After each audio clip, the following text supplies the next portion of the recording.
اس دن کچھ چہرے تر و تازہ ہوں گے، کچھ چہرے تر و تازہ ہوں گے۔ اللہ اکبر۔ لسعیھا راضیہ، جو بھی انہوں نے زندگی میں محنت کی، کوشش کی، اللہ اس کا اتنا صلہ دے گا کہ یہ راضی ہو جائیں گے۔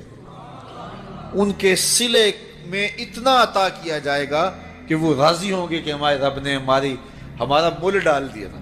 لسعیھا راضیہ، وہ اپنی سعی پر، اپنی کوشش پر راضی ہوں گے۔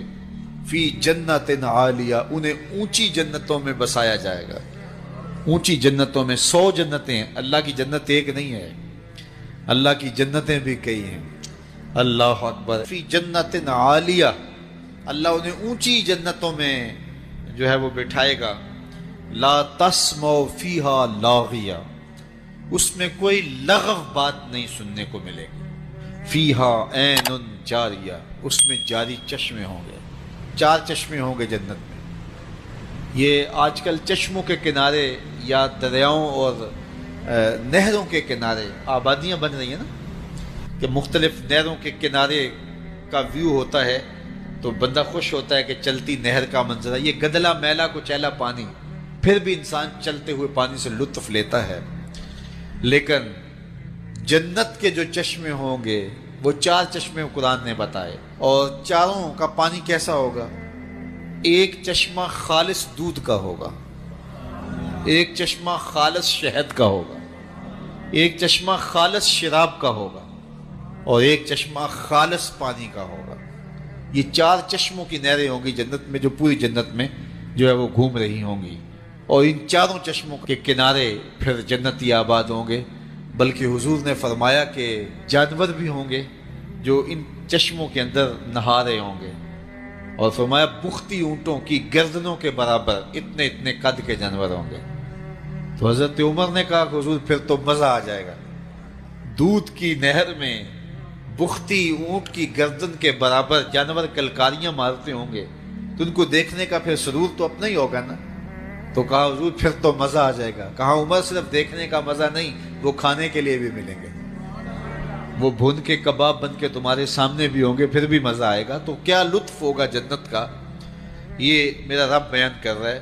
فیہا سرر مرفوعہ، اس میں بچھے ہوئے بستر ہوں گے، لگے ہوئے پلنگ ہوں گے، اونچے پلنگ، مرفوعہ رفت والے، وَأَكْوَابٌ مَوْضُوعَةٌ، اور رکھے ہوئے کوب، رکھے ہوئے گھڑے اور رکھے ہوئے سلیقے سے سجائے ہوئے برتن ہوں گے، وَنَمَارِقُ مَصْفُوفَةٌ، اور بچھے ہوئے قالین ہوں گے، وَزَرَابِيُّ مَبْسُوسَةٌ، اور پھیلی ہوئی چاندنیاں ہوں گی، چاندنیاں پھیلی ہوئی ہوں گی، قالین بچھے ہوئے ہوں گے، اور کوزے رکھے ہوئے ہوں گے، اونچے پلنگ لگے ہوئے ہوں گے۔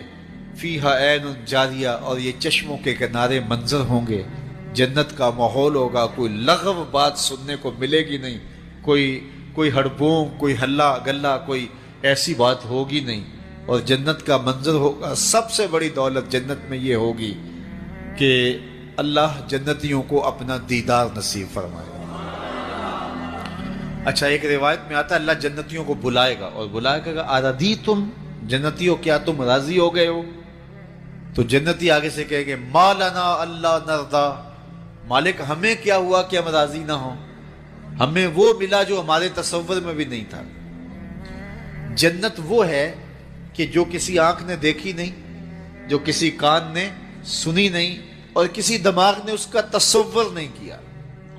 آپ کوئی بھی تصور کر لیں، ایسی ہوگی، ایسی ہوگی، ایسی ہوگی، آپ اپنی ذہنی صلاحیتوں کو مہمیز لگائیں، اور بڑے سے بڑا جو دنیا کے نظارے دیکھ چکا ہے، وہ سارے نظاروں کو جمع کر کے کوئی منظر خود ساختہ بنائے، لیکن جنت اس سے بھی اچھی ہوگی۔ تو جب جنتی جنت میں جائیں گے تو ان کا تصور تک نہیں ہوگا جو انہیں وہاں ملے گا۔ تو وہ کہیں گے، اللہ فرمائے گا راضی ہو؟ تو وہ کہیں گے مَا لَنَا أَلَّا نَرْضَىٰ، ہمیں کیا ہوا کہ ہم راضی نہ ہوں؟ دوسرے لفظوں میں یوں کہہ لیں، وہ کہیں گے اسی تے مالک گوڈے گوڈے راضی ہیں۔ اللہ فرمائے گا میں تمہاری جھولی میں ایک اور شے ڈالنے لگا ہوں، تم بالکل راضی ہو جاؤ گے۔ تو وہ کہیں گے میرے رب کوئی کسر ہی نہیں رہ گئی، اب اور کیا باقی رہ گیا؟ اللہ فرمائے گا میں ایک اور شے دینے لگا ہوں، وہ تمہیں ملے گی، تم بالکل راضی ہو جائیں گے۔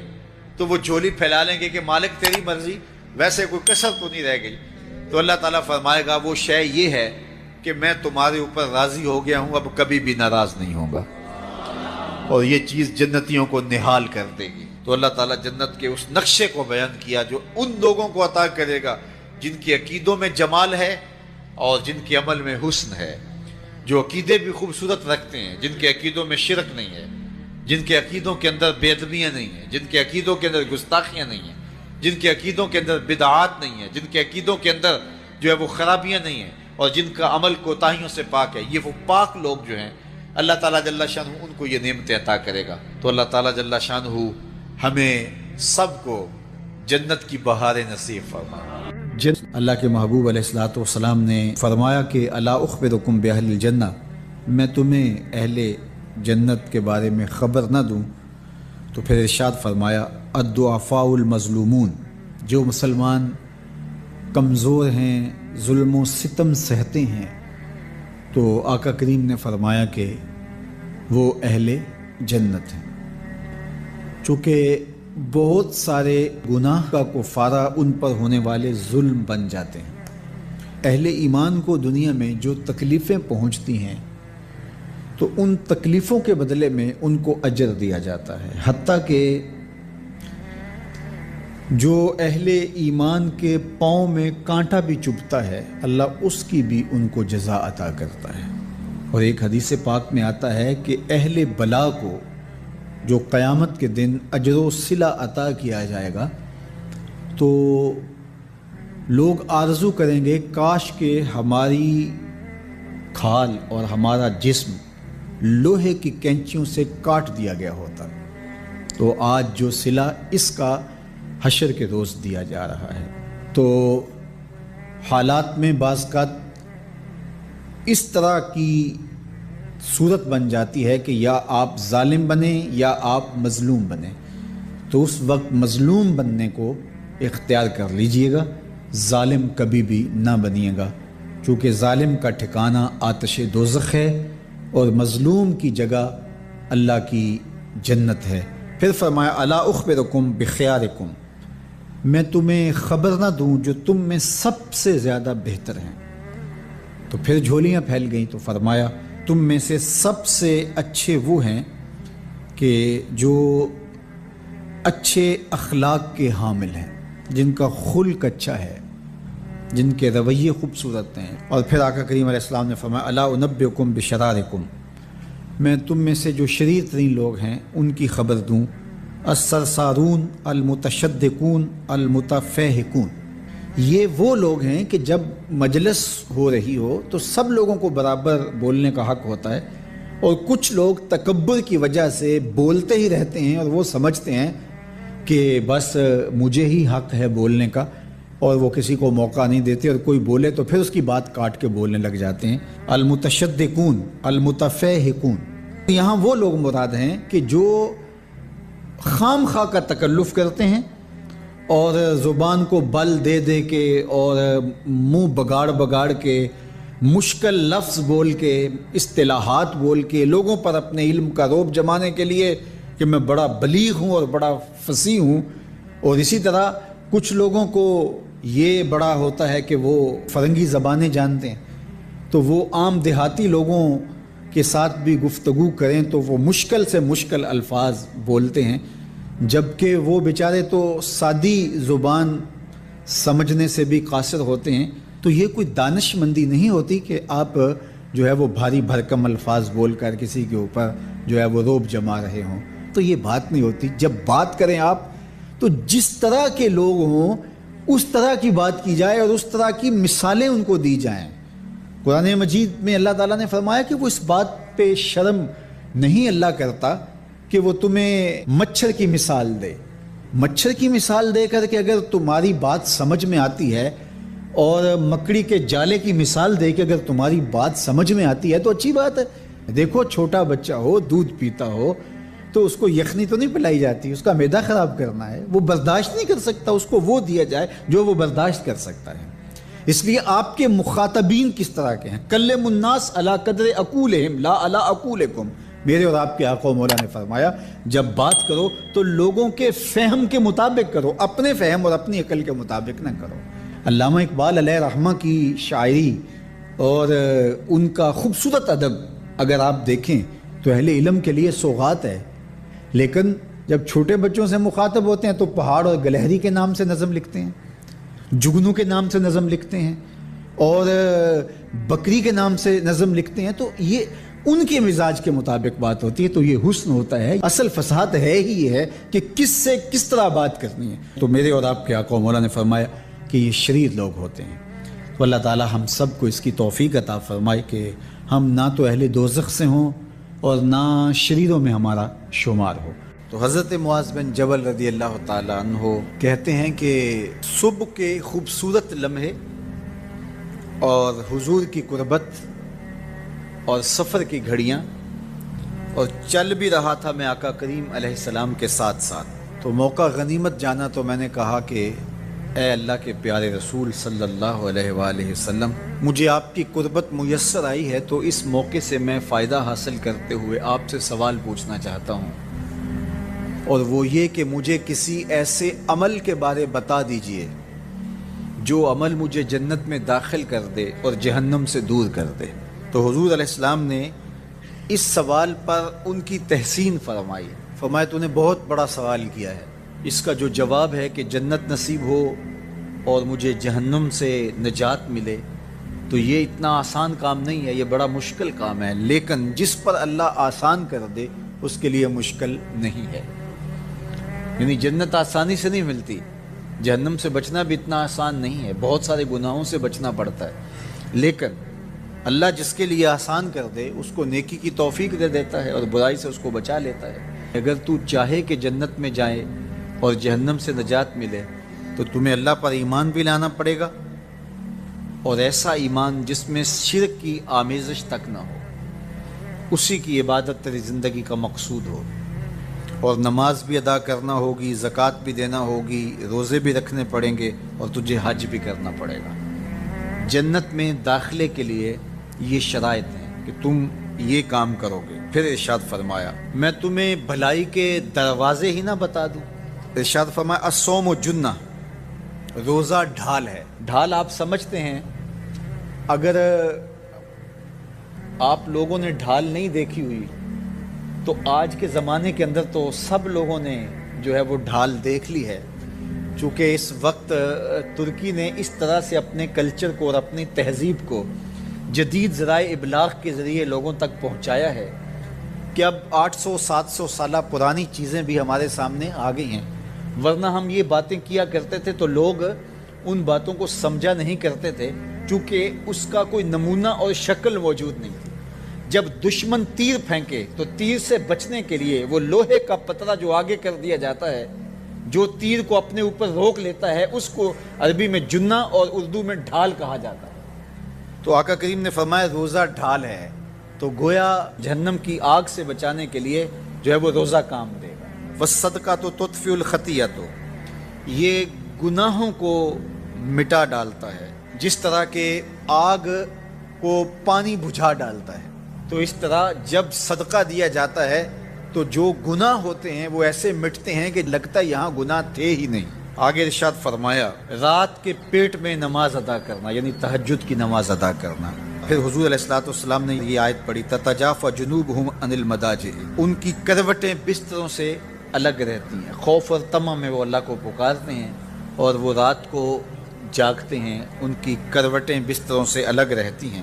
حتی بلغ یعملون، یہ آیت پڑھتے ہوئے آخر تک حضور نے تلاوت فرمائی.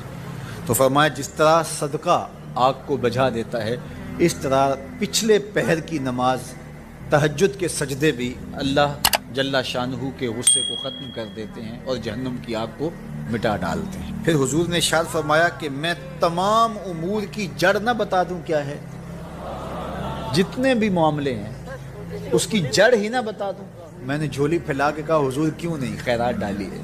تو حضور نے ارشاد فرمایا راس الامر الاسلام، سارے امور کی جڑ اور بنیاد، سر اسلام ہے.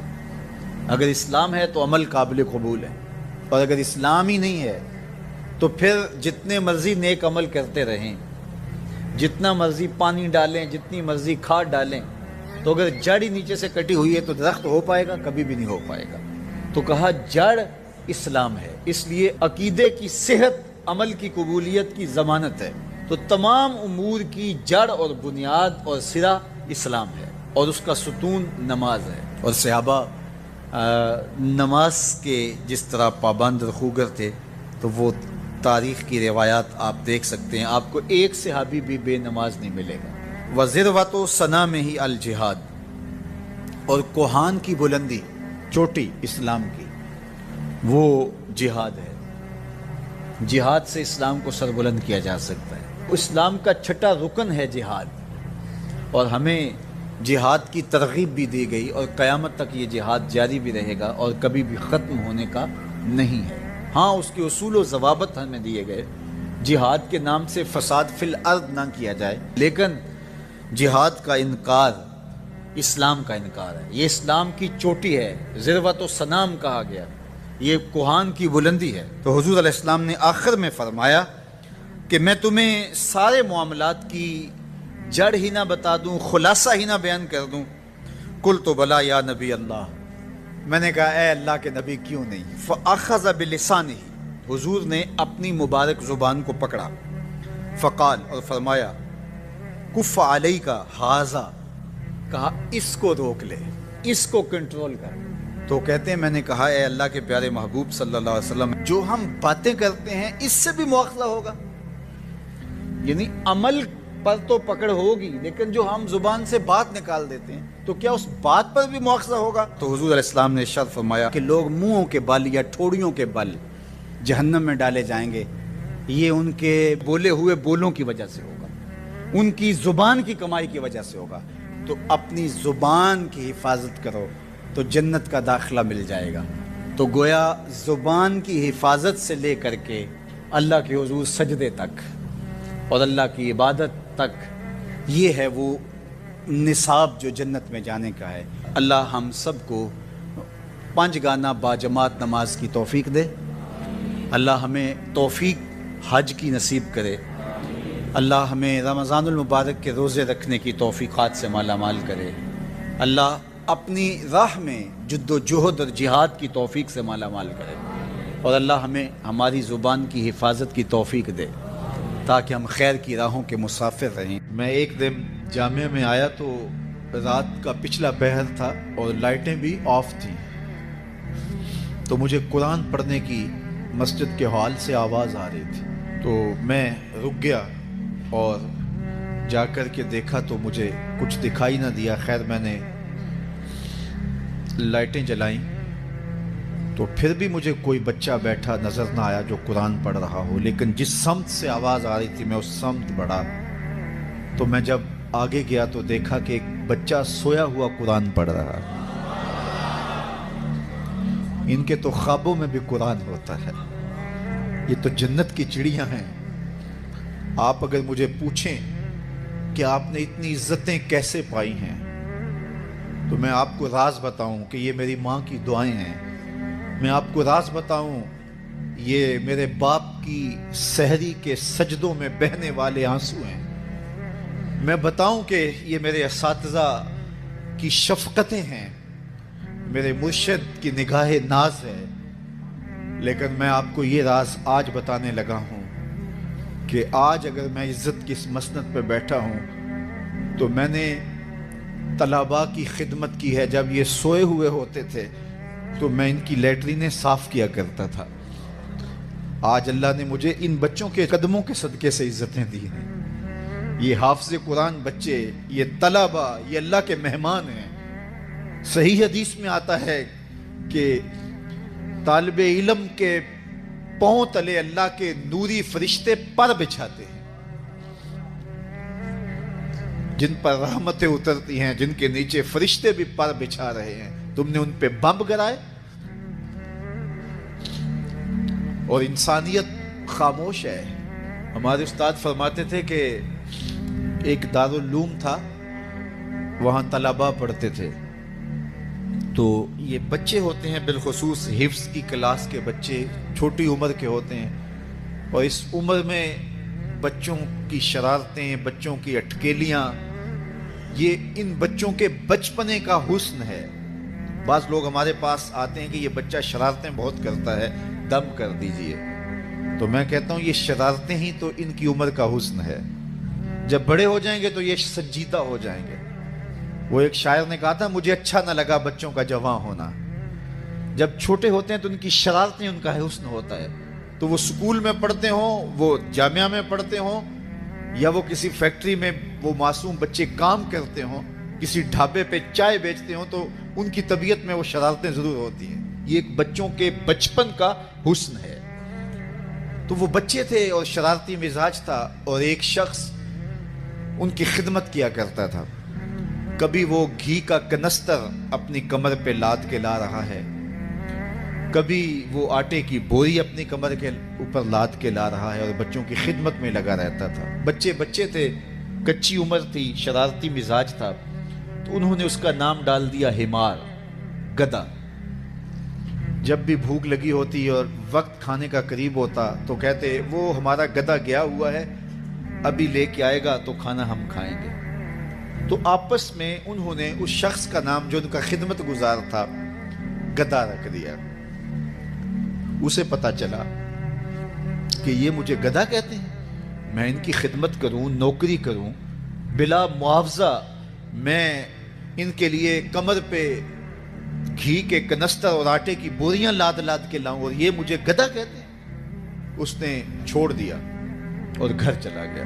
رات پڑی، سویا مقدر جا کے، کیا دیکھتا ہے؟ حشر کا منظر ہے، اور وہ طالب علم ہے، انہیں جنت کا حکم ہوتا ہے، تو وہ اڑ جاتے ہیں اور ضد کرتے ہیں اور اٹکیلیاں کرتے ہیں، نہیں ہم نے جنت میں نہیں جانا جب تک ہمارا گدھا ساتھ نہیں جائے گا۔ یہ اٹھا اور آنکھوں میں آنسو تھے، اور دوڑتا ہوا مدرسے آیا، کہا تم مجھے گدھا کہو، حمار کہو، کھوتا کہو، میں نوکری تمہاری ہی کروں گا، کیونکہ تم اللہ اور اس کے رسول کے پیارے ہو۔ کتنے خوش نصیب ہیں وہ ماں باپ جن کے بچے حافظ قرآن بنتے ہیں۔ آپ کو پتا ہے قیامت کے دن حافظ کا تو جو مرتبہ ہوگا وہ ہوگا ہی ہوگا، حافظ قرآن کے والدین کے سر پہ نور کا تاج رکھا جائے گا۔